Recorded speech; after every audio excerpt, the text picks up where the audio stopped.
Good afternoon, everyone. Welcome back to the Magnificent Mags channel. I hope you're all well, and thank you so much for tuning in as always. It's a beautiful Thursday here. I'm back up at the Rising Sun Country Park, and it's just sun-drenched, as the Spanish would say, with us going to Sevilla in September. I wanted to say, hoy es muy soleado y cálido. Today it's very sunny and very warm. And I wanted to come up here, one, because it's on my doorstep, two, I love here, and three, it's so much space to walk around in. Now, you might say that I'm in a bird hideout, but don't worry, this is about the fixture release. I'm not going to turn all Bill Oddie on you. So let's get underway before we see any wrens or magpies or pigeons. Right, so the fixtures dropped, and what a start of the season it is. Yes, we start the season at Aston Villa, then home to Liverpool and away to Leeds. So Aston Villa, wow, what a start. Now, key thing to note though is after they screwed up the Champions League qualification on the final day by losing at Manchester United, they're going to be missing Emi Martinez because of his bizarre red card when he came all the way out of his box. But thank you, Emi Martinez. Thank you, Aston Villa. And strangely, I can't believe I'm saying this, but thank you, Manchester United, because we nearly nosed it up too. But yeah, he'll be missing for our game unless he makes the rumoured move to Old Trafford, the team who beat them on the final day. So we'll keep an eye on that one. But we always seem to play Villa at the start of the season, don't we? We played them.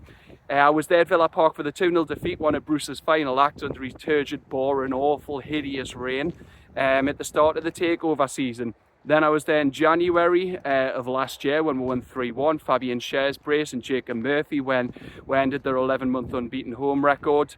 And I couldn't get there in April, prior commitments, but the battered were that day, and deservedly so. Yeah, but we always play them at the start of the season as well, don't we? Sandro Tonali's debut, 2023-24, when we won 5-1. So, yeah, it's a strange one to call because Villa either batter us or we batter them. There's no in between. Now, going on to the first home game, Liverpool. Wow, what a game that is. Yes, that's going to be a real test. Arne Slot's champions come here, and they've added one Florian Wirtz to their lineup. 127 million British pounds. That's eye-watering. But despite all the rumours going around on TalkSport, yet again, as it's been said, strap yourselves in. They're going to keep talking about Isak, but he's got 3 years left, and to be honest, can Liverpool really afford what we'd ask for him? Do I want to sell? I think he's happy. Do I think he's going to stay forever? No, I don't. I reckon he'd be gone in 1 or 2 years, hopefully abroad. But yeah, he won't be in red. Let's put it that way. I'm 100% confident of that when we face them in the opening home game. But yeah, it'll be a hell of a game. If it's half as good as the 3-3 back in December, well, we're in for a treat. And then we'll round off the opening 3 matches at Ellen Road. Yes, Leeds United, Championship winners, 2 seasons away. Last time we played them, we drew home and away, 0-0 at home, 2-2 down there.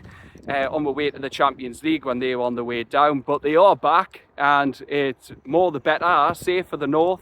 It's a closer away day. It's always a bouncing atmosphere.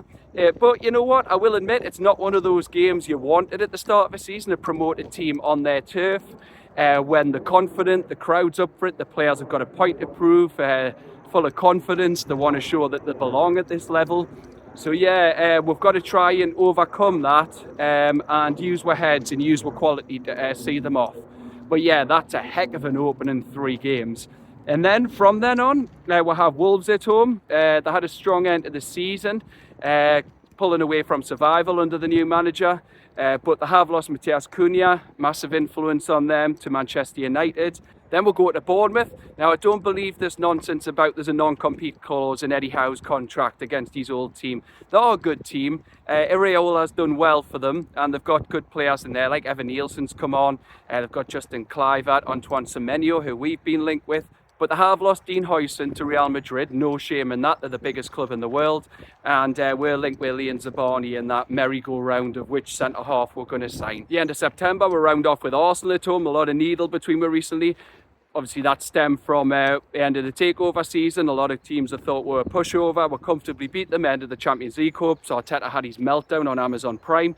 And then you go to, was the ball in or out, when Joe Willock kept it in and Anthony Gordon scored the winner in November 2023. It was very much in because those who were with brain cells know the basic geometrics of a sphere.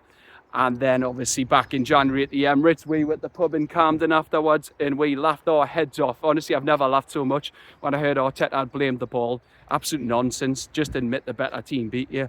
So yeah, it'll be a good one, that. And there's been a Corking post that I shared online. If you search for it, an Arsenal fan said there's an agenda against them. The Premier League are fixing the fixtures to ensure Liverpool win the league, even though a lot of other teams have a much harder start. And Arsenal even play Liverpool in that. So, yeah, it's a strange one, first v second. But, yeah, most Arsenal fans as well. The online lot are weird, but a lot of them in person have been absolutely sound. Except Ty, he's definitely an alien experiment that went wrong and then it crash landed on Earth and he happened to end up in North London. So, yes, that's the first 6 games. Then moving on from that, we'll have Forest at home, Brighton away, Fulham at home. Now, those games, you hope to be taking 9 points from them. You can go back to last season. Forest have obviously ex-players in Chris Wood and Elliot Anderson. They were unlucky to miss out in the Champions League, but they ran out of steam and maybe an experience when it gets to the business end. But they've got Europa Conference League, which is still a fantastic season for them. Brighton, tough ground. I've been there a couple of times, as recently as May. Happy with that point. Ended up being massive in terms of the Champions League. And then obviously Fulham come up here. Now, we should be beating them, but I say that, but they won here 2-1 back in February. And they've been an accomplished outfit under Marco Silva. But they might lose a couple of key players we know Europe. One of them mainly being who we've been linked with, Rodrigo Muniz. Then you go into November. Now, this is where on paper it becomes what looks like a tricky period. We'll have Manchester City at home. They have splashed big again because it's the first time, I believe, since Guardiola came in, they've won a trophy. And at the end of November, we're finally going to Everton's new stadium. Now, for purposes of that I can't remember, I'm just going to refer to it as Bramley-Moore Dock. But yeah, it's eventually opening, so that'll be one everyone wants to go to tick off a new stadium, see what it's like. I'm hoping to be one of those. Then we're getting into December. We've got back-to-back home games, Spurs and Burnley. Postecoglou's gone, despite him winning the Europa League. Levy said apparently it wasn't enough. They want to win the Champions League and the league. Yeah, good luck with that, Levy. Then Burnley come here, obviously ex-connection in Winter Total Cup captain, Scott Parker. Big up Scott Parker. But could James Trafford be lined up in goal for us against them? We'll wait and see on that one. Then it's the big one. We'll go over to the enemy and it comes after a Champions League game. We'll play on the 9th or 10th, so depending on if it's a Tuesday or Wednesday, the game will be the Saturday or Sunday. But it's the first derby in the top flight since March 2016. The 1-1 draw. Obviously, we battered them in the FA Cup last year. But now it'll obviously mean more if we beat them to say we're in the same division together. So yeah, relishing that one and I hope I can get to it. But we'll be able to watch it either way. But yeah, it'll come after a Champions League away game and there's no way Northumbria Police will allow it to be a later kick-off. So it'll be a 12 or a 12:30, depending on which day it is. So it doesn't give anyone time to have a drink and then everyone clears off. And then after the derby, Chelsea come up to St James's Park. So they'll be here on the 20th of December. Obviously, they've just won the Europa Conference League. Liam Delap was someone we were in for, but we have lost out to him. Now, I've said my reasons for that anyway, because he's a Winchester lad. It's closer to him. He's played for Man City's under 23s under Maresca, so no qualms of him going there. Seemed to have a decent debut the other day in the Club World Cup. And then we'll round off the year by going to Old Trafford and then Burnley again, but this time at Turf Moor. We won at Turf Moor 4-1 on our last trip on the way to them going down a couple of seasons ago. But yeah, Old Trafford, we always seem to go to Old Trafford over the Christmas period.